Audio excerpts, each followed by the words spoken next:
Good afternoon, everybody. So, we will continue with after what we have learnt in our last day's lecture, and in our last class we have seen that whenever a fluid is entering a control volume through a control surface, it has to do some extra amount of work. This work we have termed as flow work or flow energy. So, I will repeat this thing: flow work or flow energy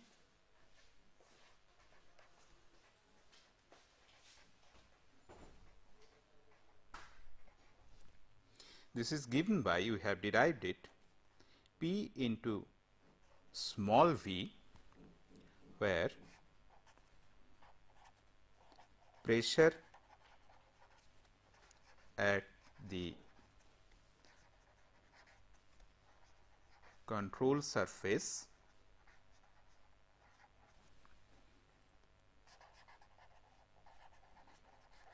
through which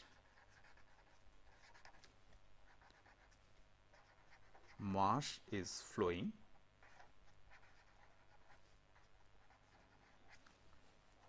V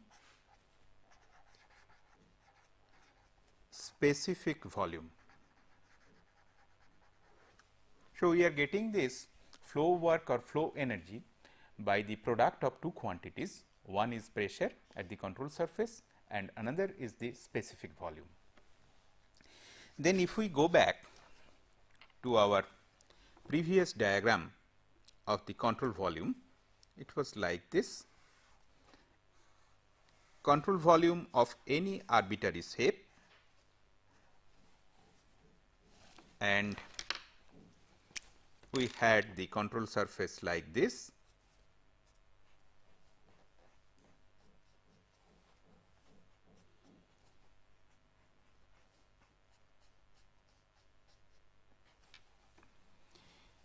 This is our inlet,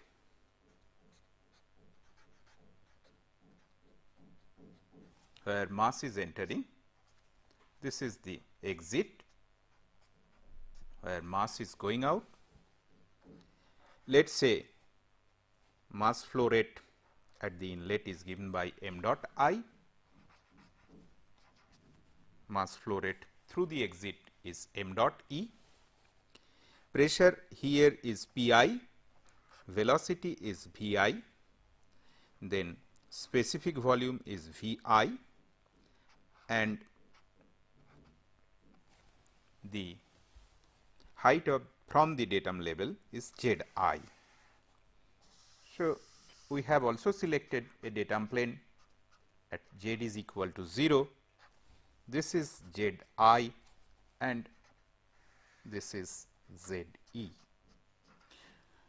Corresponding quantities at the exit are P E pressure, V E velocity, small v subscript E specific volume, and Z E, that is the height from the datum level.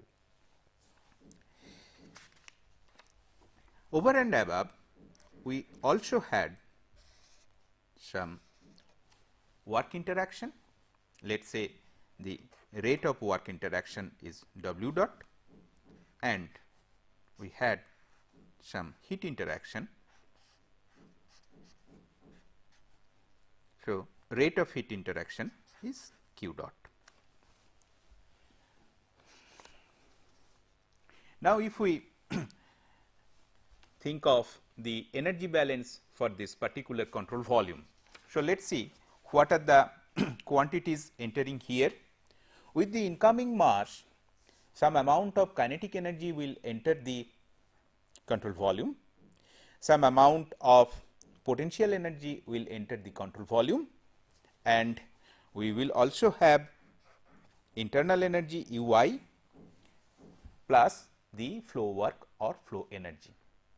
The energy which will be leaving the control volume is the kinetic energy associated with the mass, the potential energy associated with the mass, internal energy associated with mass, and the flow work or flow energy. And over and above we have work transfer and heat transfer. So, keeping the sign convention intact, we can write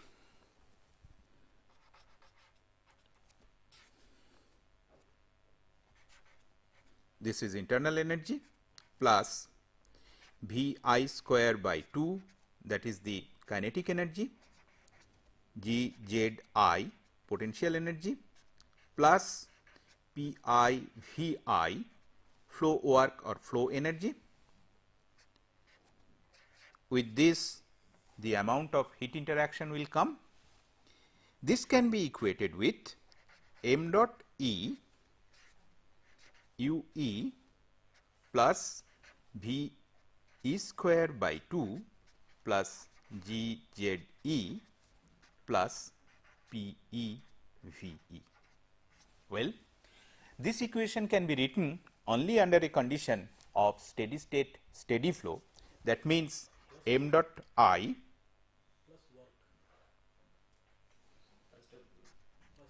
plus W dot, that is the work transfer. So, this equation can be written only under the condition of steady state steady flow process, where m dot I is equal to m dot E is equal to m dot. So,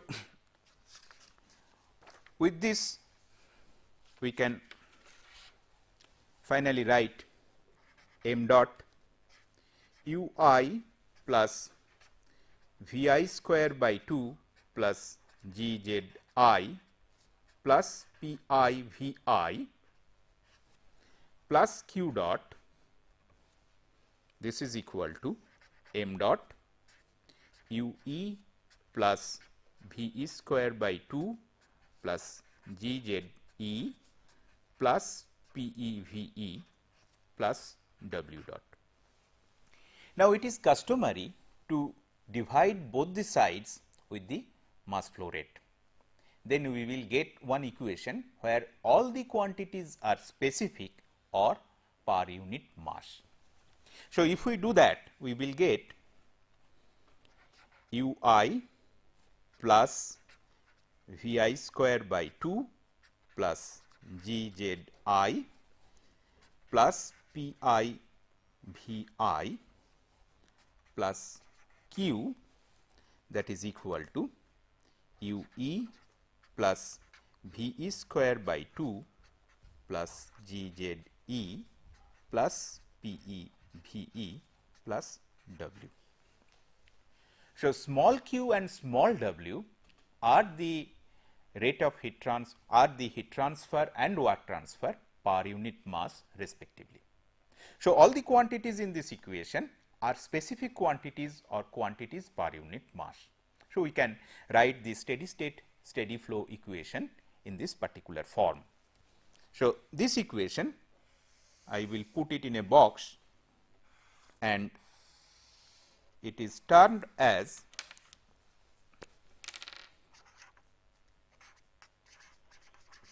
steady state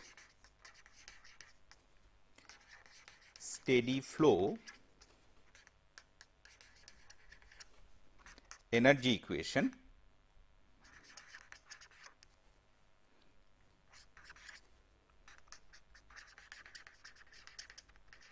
or in short SSSF,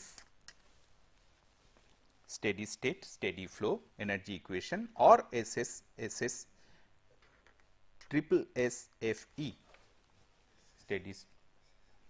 All right. So, this equation is a very useful equation for the analysis of engineering systems and different devices. We will take up different examples in a few minutes and we will see how we can apply this equation for different systems and devices. Before that, we like to do some more simplification. You see, both in the right hand and in the left hand, we are getting quantities like internal energy U and flow work or flow energy PV. So, this is one intensive property, internal energy is one intensive property and again pressure and specific volume, they are also intensive properties. So, we can combine these two things and we can ultimately express this quantity with a new property, new intensive property, which is known as enthalpy. This is denoted by H and is known as enthalpy.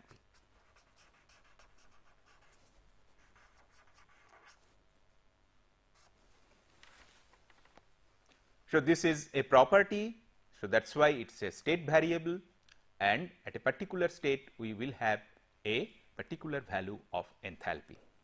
So, introducing enthalpy, we will have our equation like Hi plus Vi square by 2 plus Gzi plus Q, that is equal to He plus Ve square by 2 plus Gze plus W. So, now this will be the form of our steady state steady flow energy equation. Now, let us see how we can apply first law of thermodynamics for different systems and processes. First, we will take example of some closed systems. Let us say we are taking the example of a cycle, steam power cycle.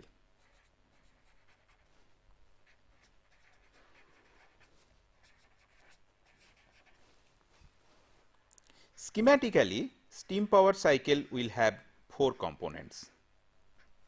Let us say this is the boiler denoted by B, then we will have turbine, this is denoted by T.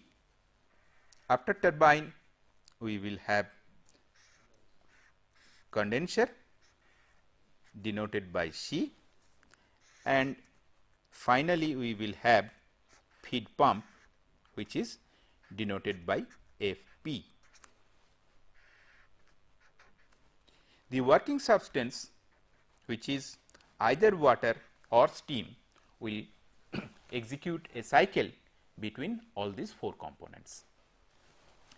In the boiler, we will have supply of heat from outside, and let us denote this thermal energy or heat as Qb.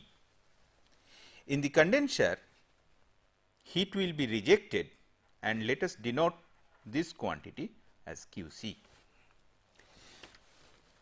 Similarly, in the turbine, it will do some external work, let us say this is Wt, and in the feed pump we have to supply some amount of work from outside to run the pump.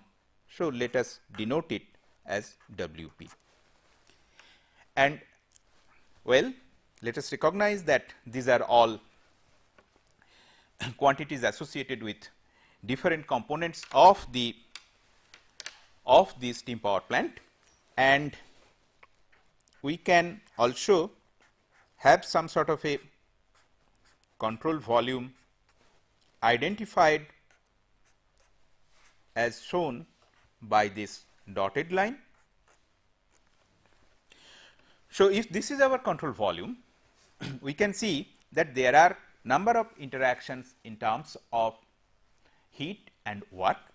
So, there is work input in the pump, the control volume is doing some work on the surrounding, that is the turbine work, there is heat supply to this control volume, and there is heat rejection from this control volume.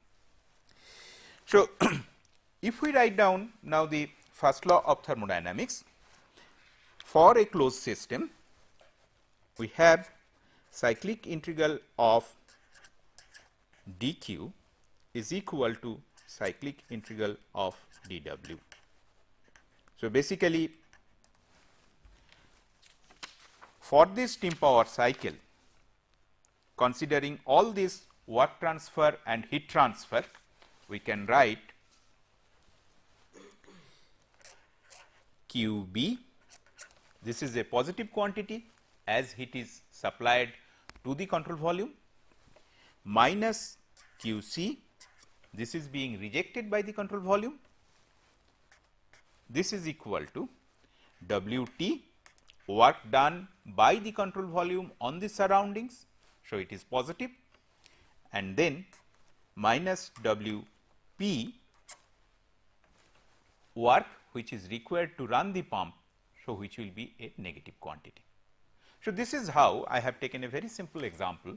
This is how we can apply first law of thermodynamics, taking the steam power plant as a whole to be our control volume. And this is application of first law of thermodynamics for a closed system, because the way we have defined our control volume, no mass is entering. If we take steam to be the working fluid, steam and water to be the working fluid, then no mass is entering the control volume or no mass is leaving the control volume, because steam or water is the working fluid for our example. Next, let us take some examples where we have got flow process and we have got mass entering the system and leaving the system. Let us take the example of a turbine.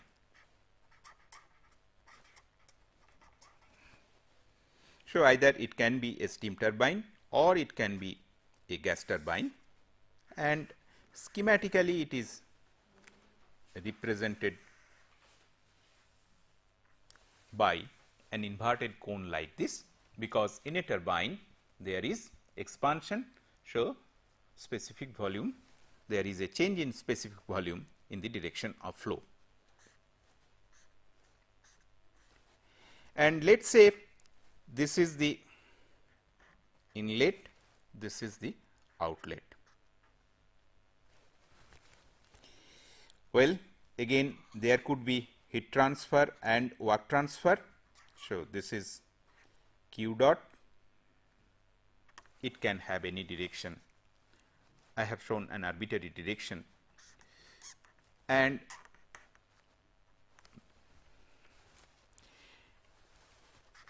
so assuming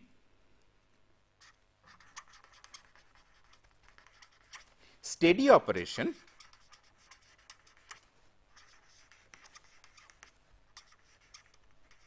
if you assume that it is operating under steady state, one can write this is inlet and this is exit, H I plus V I square by 2 plus G Z I plus Q, that is equal to H E plus V E square by 2 plus G Z E plus W. So, this is the equation we can write for turbine. This is a very generalized equation, and for a turbine used in practice, we can see the number of terms which we have written here, some of them are significant, while contribution of some of the other terms are not that significant. So, if we repeat this equation, H I plus V I square by 2 plus G Z I plus Q, that is equal to H E plus V E square by 2 plus G Z E plus W. Generally, in a turbine, a compressible fluid is entering and leaving the turbine, and change in potential energy is small. So, these two terms can be neglected. Well, from turbine there could be some heat loss, but generally this is small compared to other quantities. So, this term also can be neglected. Changes in kinetic energy, or contribution of the kinetic energy term is relatively small compared to the change in enthalpy or contribution of enthalpy. So, one can neglect the change in kinetic energy also. So, we will have H E is equal to H I is equal to H E plus W, or in other words we can have H I minus H E is equal to W. So, basically when fluid is entering a turbine, its enthalpy will reduce and that will produce the work or the mechanical work which is supplied by the turbine, which is done by the control volume on the surrounding, that is coming due to the change of enthalpy.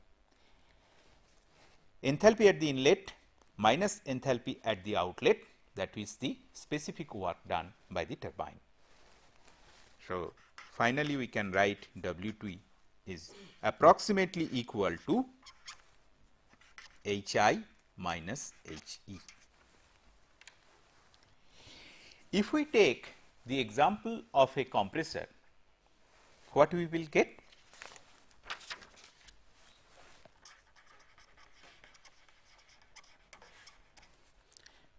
Compressor is a device where the fluid will be compressed. So, there could be different design of compressor, either it could be a reciprocating compressor or it could be a rotodynamic compressor, but in both the cases there will be compression of the fluid or the pressure of the fluid will increase while it will pass through the compressor. So, obviously, the fluid will be energized and you have to supply certain amount of work from outside. In general, one can represent it like this: there is inlet through which mass is entering, there is exit through which mass is going out, and again one can have work interaction and heat interaction, and well, one can easily recognize that it is a device to some extent reverse of turbine. So, here we are supplying work from outside and we are energizing the fluid, whereas in the turbine we have extracted energy from the fluid and produced certain external work. So, here I will not go into the details of it, one can do the analysis just like the previous case. Some of the terms like kinetic energy, potential energy, those are negligible compared to others, and one can write down the work of compression or compressor work again in terms of enthalpies. So, what it will be? It is H E minus H I. Well, now these two examples I have shown, one should remember that in these cases we have neglected the heat transfer, contribution of kinetic energy and potential energy. There are certain cases where it may be mentioned that the compressor or the turbine is having certain amount of heat transfer or having certain amount of change in kinetic energy. In those cases we need to consider those terms. Otherwise, in general those are negligible. We can think of another mechanical device which is also used for the production of power, that is a nozzle.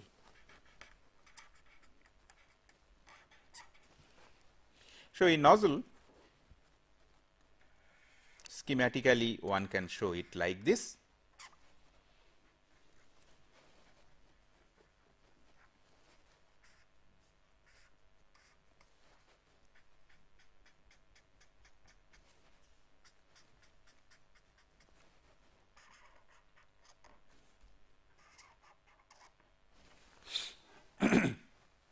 A nozzle is used for increasing the velocity of the fluid.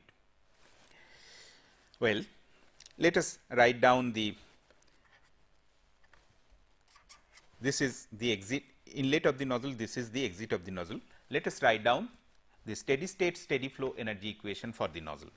So, we will have H I plus V I square by 2 plus G Z I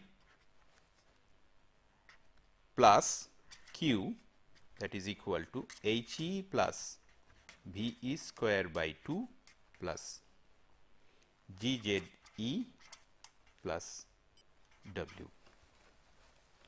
Now, generally the fluid enters with a small velocity, with a very low velocity into the nozzle. So, the incoming kinetic energy of the incoming fluid, that can be neglected. Generally, nozzle is a small device and a fluid which is passing through it, that experiences a very small change in elevation. So, change of potential energy is very small. So, we neglect these two quantities. This is a stationary device and there is no work interaction with the surroundings. So, work done is equal to 0. And the way I have drawn it, the nozzle is insulated. So, there is no heat transfer. Of course, in certain cases there could be certain amount of heat transfer, but generally it is small compared to the other terms. So, we are also neglecting the heat transfer term. So, the exit velocity V E square by 2, that is equal to H I minus H E, or V E is equal to 2 H I minus H E and within a square root. So, this is how we can determine which is the what will be the exit velocity of the nozzle, or let us say we need to have certain amount of exit velocity of the nozzle. So, at what condition the fluid should be supplied to the nozzle, that can be designed from the first principle.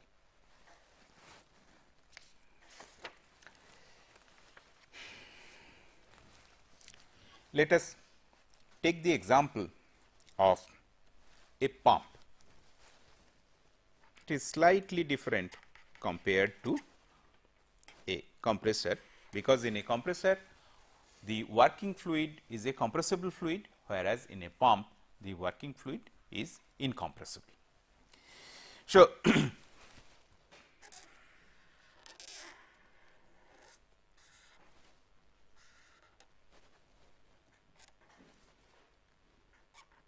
fluid is entering the pump, this is our inlet and this is our exit. Fluid is going out of the pump. Again, let us write down the steady state steady flow energy equation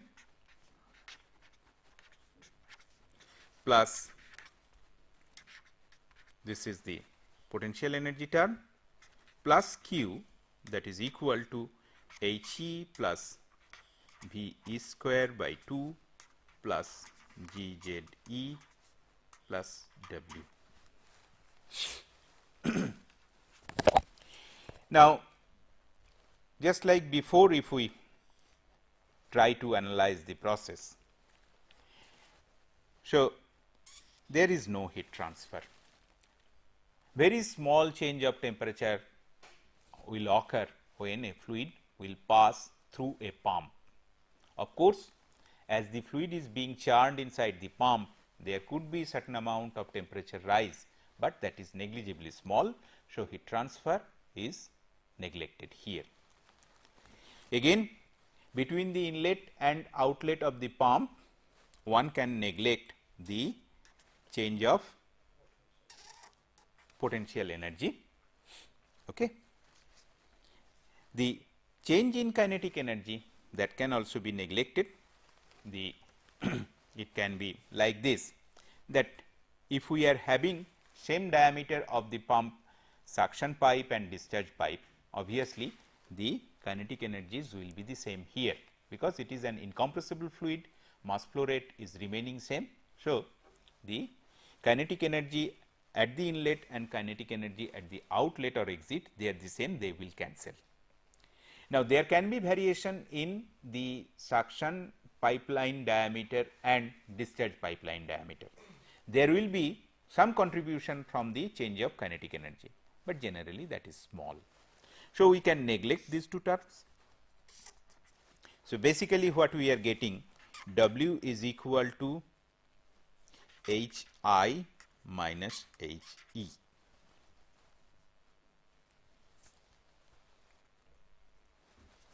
All right. Now, again let us write down it in terms of internal energy and flow work. So, if we do that, we will have U I plus P I V I minus U E plus P E V E. All right.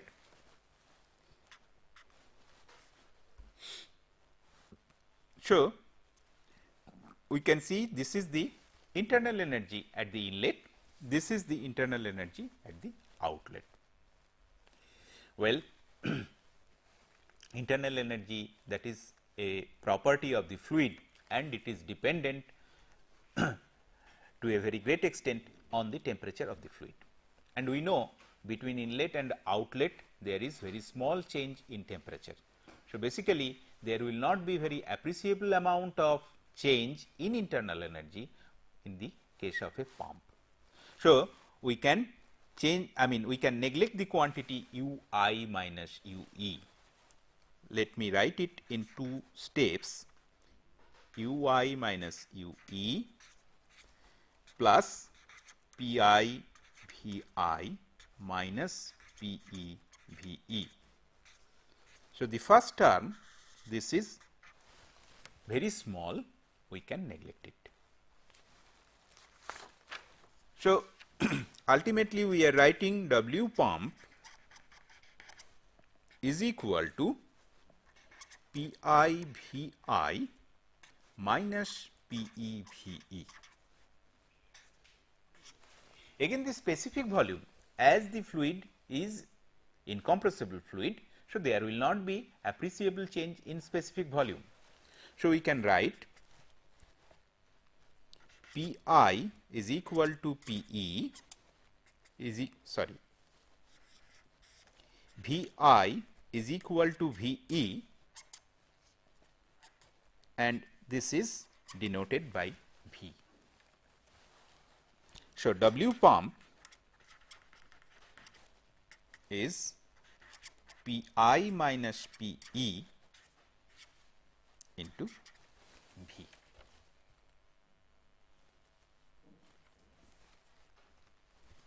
So, what is W pump? What is W pump? This is work transfer associated with unit mass which is going through the control volume, which is now our pump. And what we are getting here, inlet, this quantity is equal to inlet pressure minus exit pressure multiplied by the specific volume. Now, in this quantity, P I inlet pressure, that is called suction pressure, this is less. Exit pressure is higher compared to the inlet pressure. So, this quantity will be a negative quantity. So, this means that we have to supply work to run the pump for pressurizing the liquid. All right. So, basically if we are interested in the magnitude only, one can again reformat the expression and one can write P exit minus P inlet into V. And well, W dot pump, one can write M dot into P I minus P E into V, or Q into delta P. So, with this formula we are familiar with.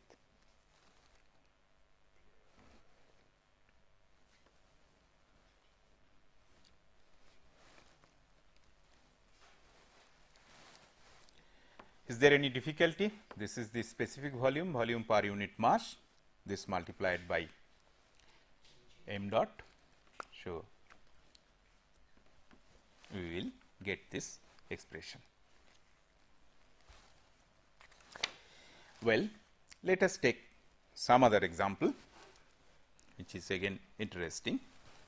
Let us take the example of a throttling process.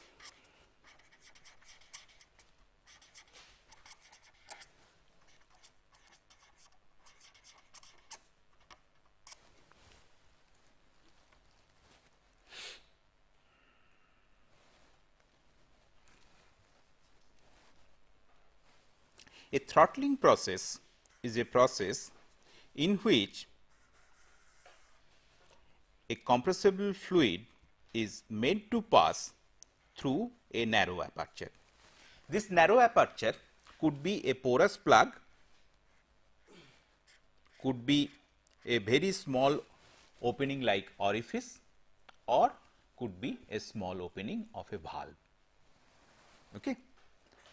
So, basically what we are having a pipeline. In the pipeline we are having a very narrow opening, and this change in cross sectional area, the pipeline has got a larger area, then we are having a narrow opening. So, it is having a small area. This change in cross section is abrupt. So, there is an abrupt change in cross section, abrupt constriction is there. And let us say this is your inlet plane and this is your exit plane. This is I and E. Flow is taking place in this direction. So, our control volume is something like this.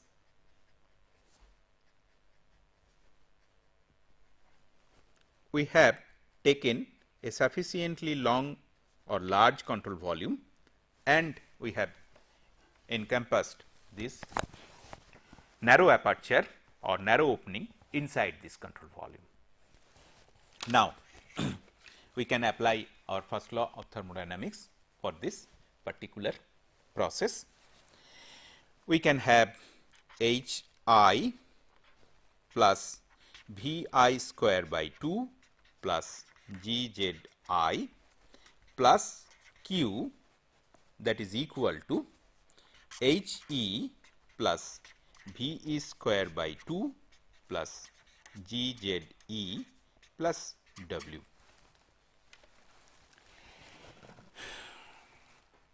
So, let us concentrate only in the inlet plane and outlet plane. Now, this is a constant area duct or constant area pipeline, and it is a steady state steady flow process. Mass flow rate remains constant. So, kinetic energy, there will not be any change.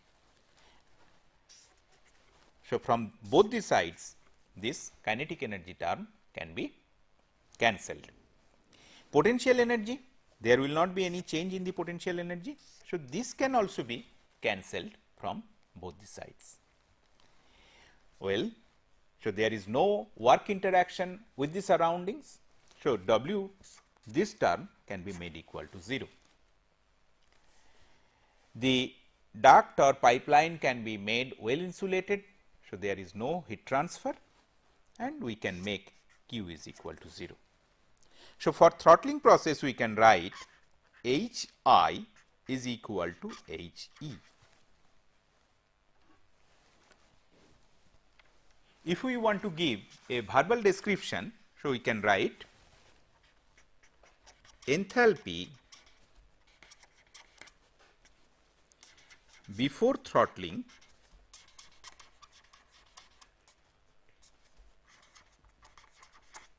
is equal to enthalpy after throttling.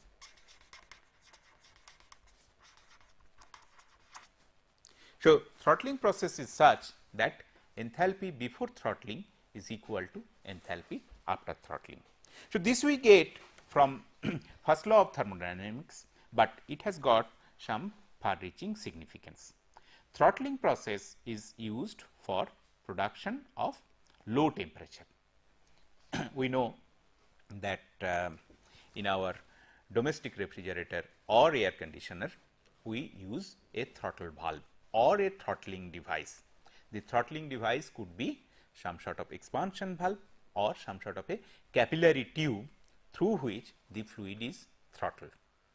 And if certain conditions are maintained, then we can see that due to throttling, low temperature can be produced or low temperature effect can be produced. So, that is why throttling process is very important, but there we will have this derivation, that means what we have derived, that is valid in throttling process, that enthalpy before throttling and enthalpy after throttling, they will be identical. If I elaborate this,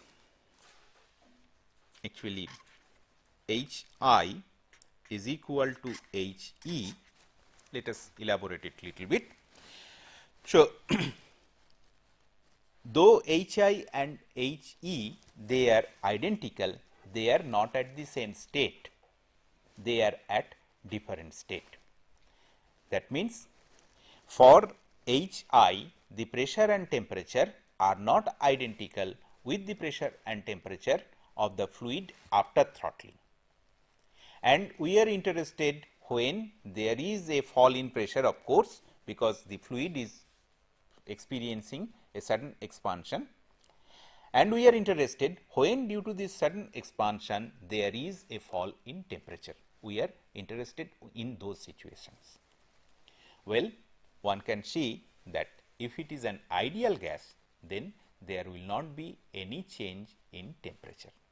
But in case of real gases, there are cases when there will be a fall in temperature, and we are interested in those applications because those using those applications we can have our refrigeration cycle. This process is known as Joule-Thomson expansion process. This throttling process, when we are having enthalpy before throttling and after throttling, they are identical. This process is known as Joule-Thomson expansion process. Well, I will take another example where we can apply first law of thermodynamics. So far, we have considered that there is only one inlet and one outlet, but the control volume need not have only one inlet and one outlet. There could be multiple inlet and multiple outlet. We can take the example of a heat exchanger.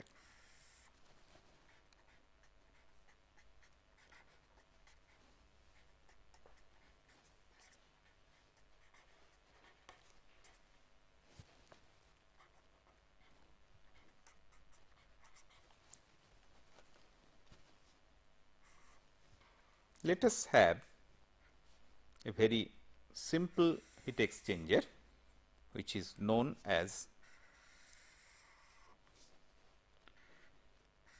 double pipe heat exchanger or tube in tube heat exchanger. So, basically there is a central tube through which one fluid flows, and over this central tube there is another tube which makes an annular passage, through this another fluid flows. So, let us say this is your fluid 1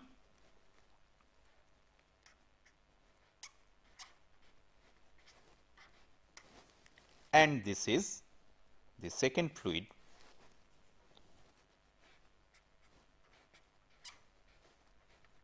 fluid 2. Now, if we take this device to be our control volume,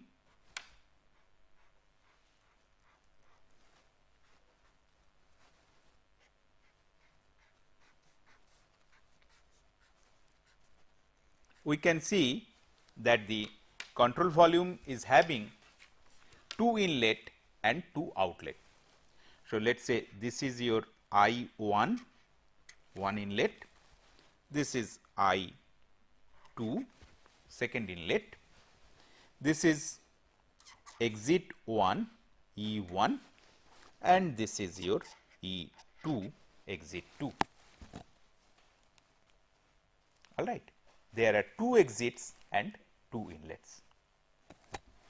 There could be I mean one can select or one can take example of some other control volume where there could be more number of inlets and more number of exits. So, how can we analyze this particular system? Well, there are different ways of analyzing it.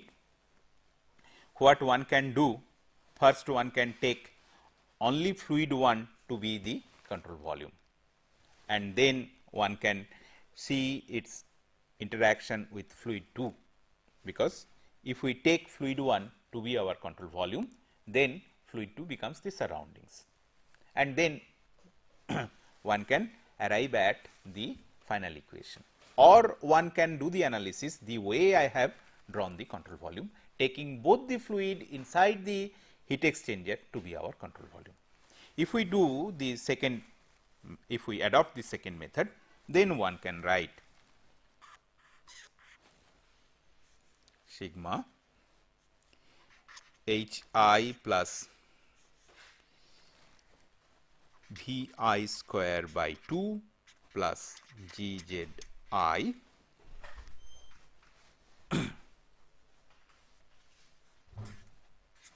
let us say this is J is equal to 1 to n, there are n number of inlets plus Q, that is equal to sigma. Let us say there are p number of outlets, p is equal to 1 to m, p is any arbitrary outlet and there are m number of outlets, then H E plus V E square by 2 plus G Z E plus W. So, we can write it in this particular form.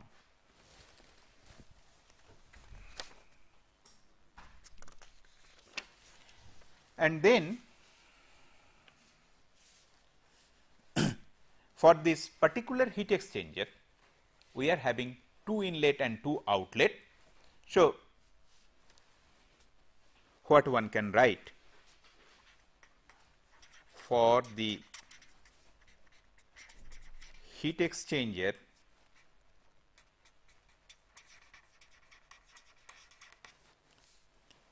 in example,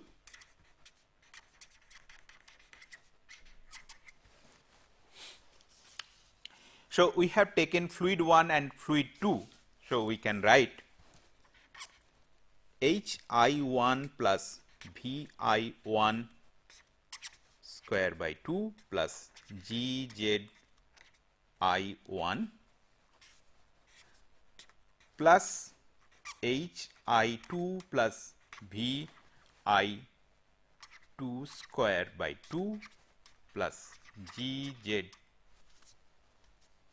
I 2 plus Q, that is equal to H E 1 plus V E 1 square by 2 plus G Z E 2 plus H E 2, this is 1, plus V E 2 square by 2 plus G Z E 2 plus W. So, one can write it like this. I think we will take a break here and we will continue from this in our next lecture.